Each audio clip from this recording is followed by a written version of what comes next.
जिसने सब सुख संपत्ति बख्शी, उसका कर तू सदा शुकर। ऐसे पीर सखी सतगुरु का, अवतार किया कर सदा जिक्र। गुरु प्यारी साध संगत जी, बड़े प्यार से कहिए धन निरंकार जी।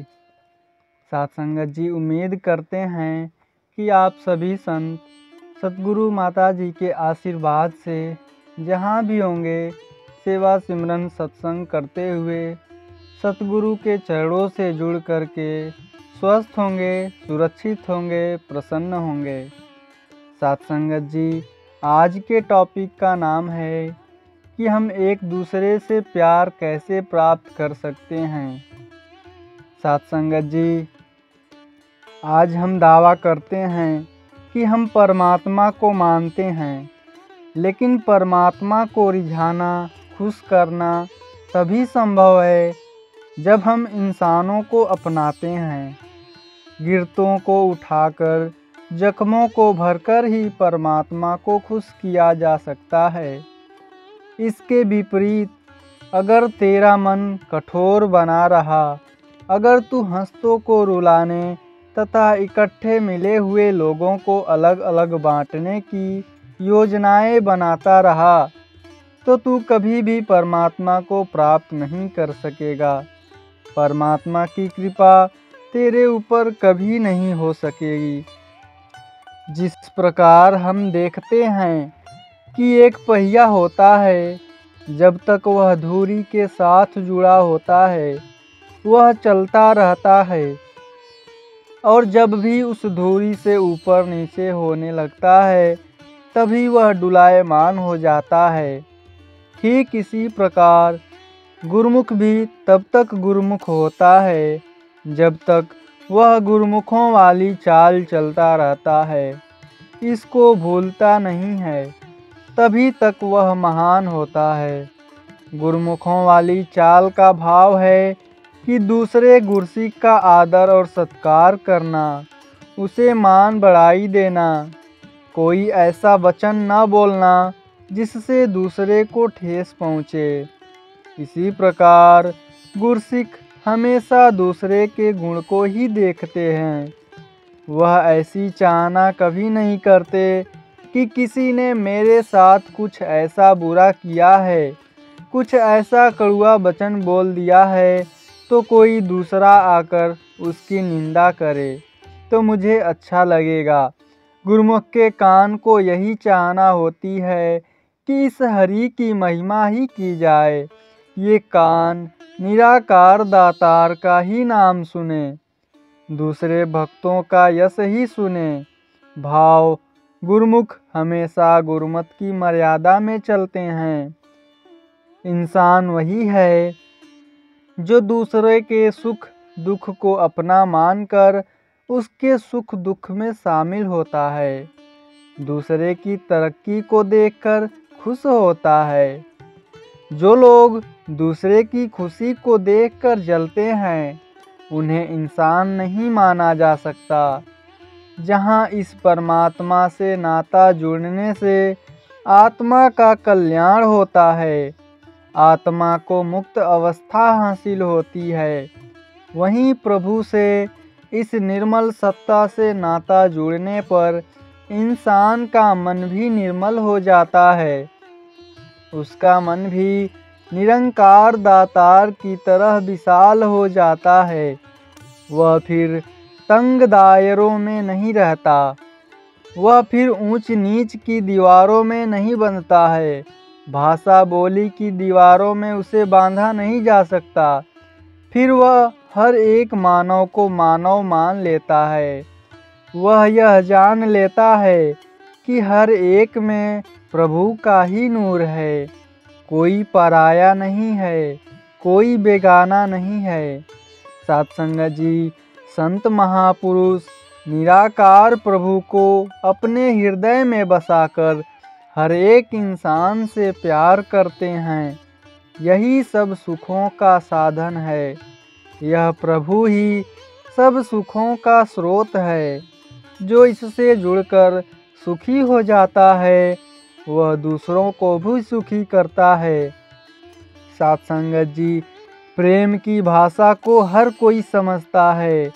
जिनके हृदय में प्रेम वास करता है उनको संसार की कोई भी भाषा समझनी कठिन नहीं होती।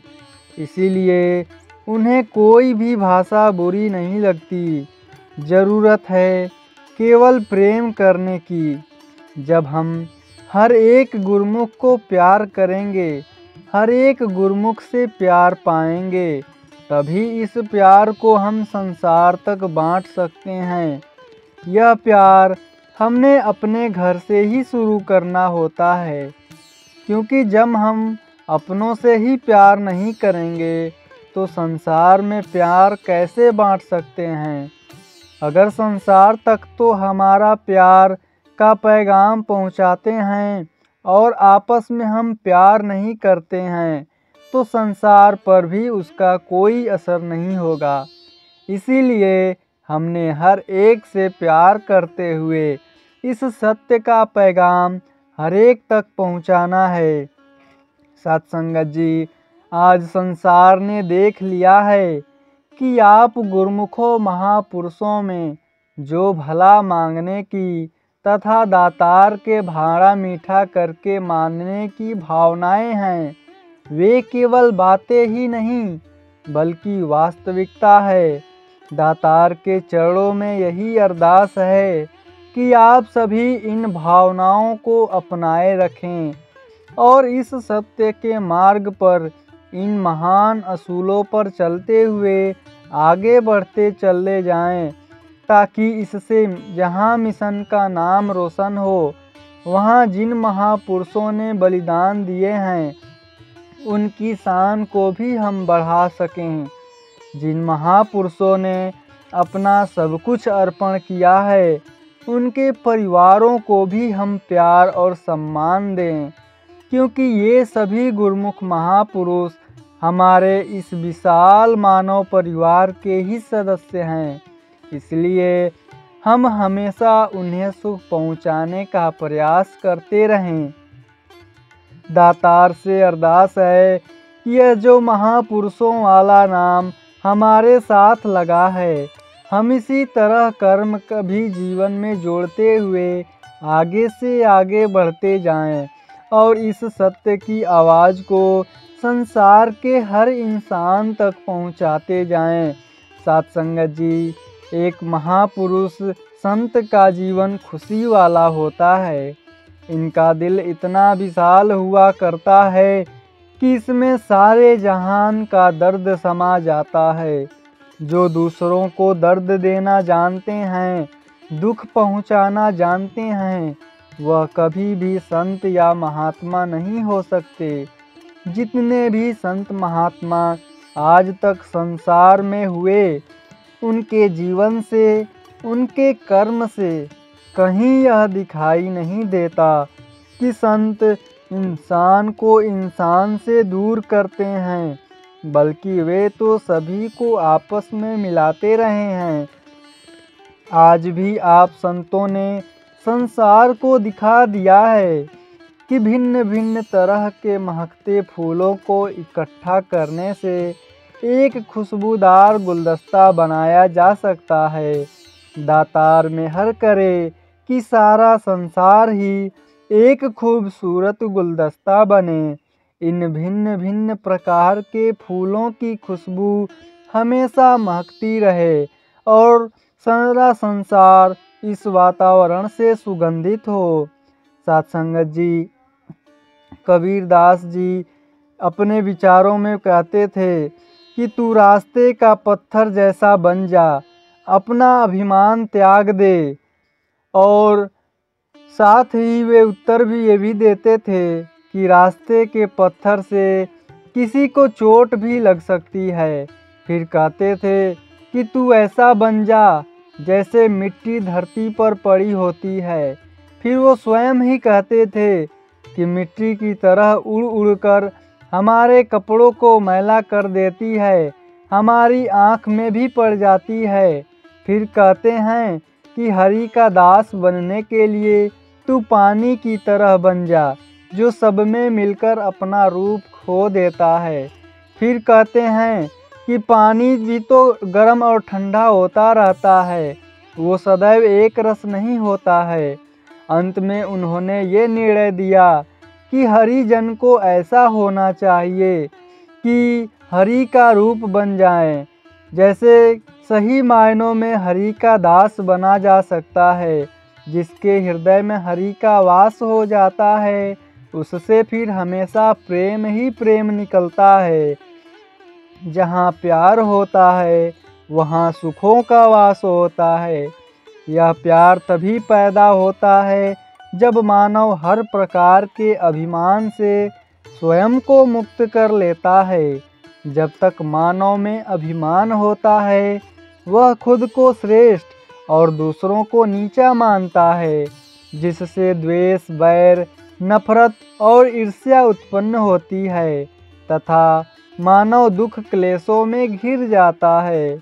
लेकिन जहाँ प्यार का वास होता है, वहाँ नम्रता, सहनशीलता और क्षमा की महान भावनाएं जन्म लेती हैं, जिससे मानव के चारों ओर सुख ही सुख बिखेर जाते हैं। आज अक्सर सुना जाता है कि हमने धर्म को बचाना है। वास्तव में धर्म को किसी बाहरी शक्ति से, किसी इंसान के बोल से या ताकत से खतरा नहीं होता है, बल्कि धर्म को खतरा सदैव अपनों से ही होता है, अपने अंदर से ही हुआ करता है। जब इंसान खुद धर्म का पालन नहीं करता, इंसानियत वाले कर्म को नहीं करता, तो वह खुद धर्म को बदनाम करता है। आज धर्म को ऊंचा उठाने के लिए राजनीति का प्रयोग कर दिया जाता है, लेकिन धर्म एक बहुत ऊंची अवस्था का नाम है। इस ऊंचाई को प्राप्त करने के लिए हमें साधन भी ऊंचे ही प्रयोग करने चाहिए, तभी हमारे जीवन में महानता आ सकती है। जिस प्रकार अगर हमने किसी ऊंचे मीनार पर पड़ी कीमती वस्तु को प्राप्त करना है और हम उस सीढ़ी का सहारा लें जिसको दीमक ने खा रखा हो, तो हम उस कीमती वस्तु तक कभी भी पहुंच नहीं सकते हैं। इसी प्रकार अगर हम एक मेज के ऊपर बहुत सुंदर संगमरमर लगा दें, लेकिन उसकी टांगें उसी प्रकार सड़ी गली रहें, तो वह मेज कभी भी मजबूत नहीं हो पाएगा। ऊंचे आदर्शों के लिए साधन भी ऊंचे ही होना चाहिए। हमने किसी ऐसी बात में नहीं आना या ऐसी बात नहीं करना जिससे हमारे गुरु, हमारी साध संगत पर कोई दाग आए। निजी तौर पर भी हम ऐसी कोई बात न करें जिससे समूचे तौर पर नुकसान हो। सत्संगत जी, हमारा जीवन ऐसा हो जिसे देखकर सबको खुद ही प्रेरणा मिले। सभी कहें कि इसमें कितनी मिठास है, कितनी प्रीत नम्रता है। हम देखते हैं चीनी या शक्कर की बोरी में कहीं छेद कर दिया जाए तो उसमें से चीनी या शक्कर ही निकलती है। इसी प्रकार गुरुमुख का जीवन भी ऐसा ही होता है कि किसी भी परिस्थिति में देखो, उसके जीवन से हमेशा मिठास ही निकलती है, कभी भी कड़वापन नहीं निकलता है। सत्संगत जी, चिता मुर्दे को जलाती है, लेकिन चिंता जिंदा इंसान को जलाती रहती है। इसीलिए संत कभी भी चिंता नहीं किया करते हैं। हाँ, वो चेतना को हमेशा अपनाते हैं। चेतना केवल यह नहीं कि हमने स्वयं को बचा कर रखना है, बल्कि हमने चेतनता यह रखनी है कि हमारा एक एक बोल जो आ रहा है वह किसी दूसरे के हृदय को दुखाने वाला तो नहीं। हमने चेतनता यह रखनी है कि हमारा कोई कर्म ऐसा तो नहीं जिससे दूसरे गुरुमुख को नुकसान होता हो। एक बात आपने अनेकों दफ़ा सुनी होगी कि एक इंसान ने व्यापार में महापुरुषों से कुछ ज़्यादा भाव लगा लिया, किसी भी चीज़ का।